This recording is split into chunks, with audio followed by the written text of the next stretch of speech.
ए ललना पातर पियवा चलले हरदी देशे हरदी बेसाहे चलले हरदी मोलावे चलले हो।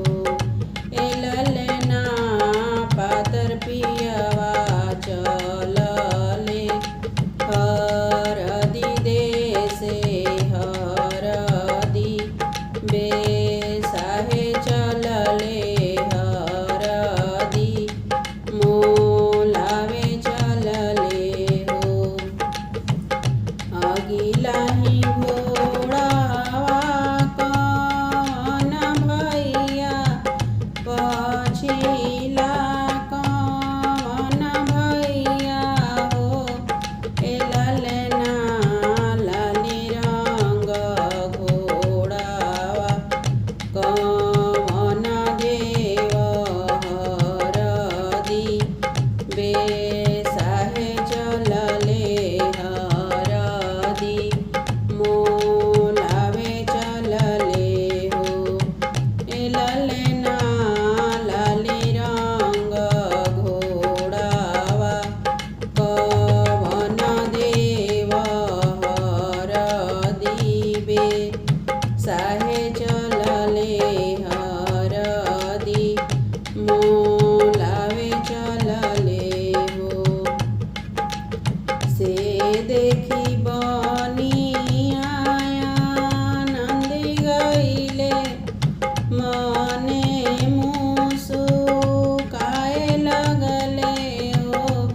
ए ललना झारी के बिछावे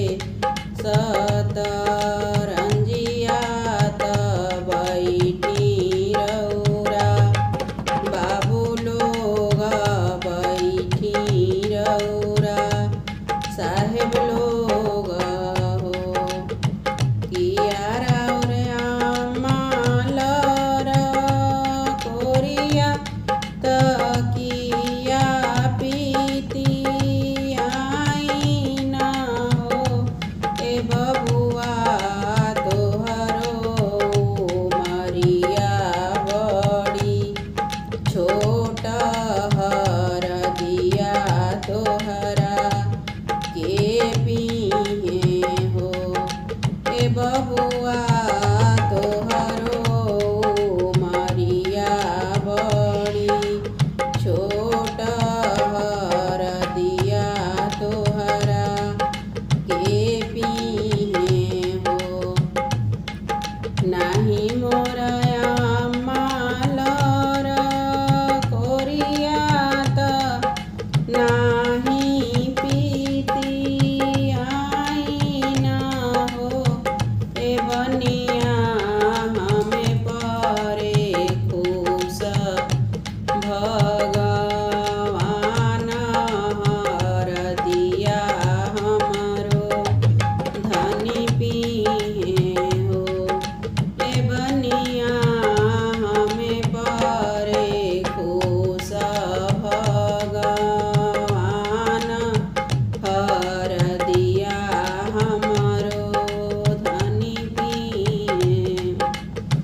कैसन हई राउर धनिया कैसन रंग सुंदर हो। ए बबुआ कहवा में चुएला गुलाब धनी के लोभे आवेला हो। ए बबुआ कहवा में चुएला गुलाब धनी के लोभे आवेला। पनवा ऐसन धनिया पातर बाड़ी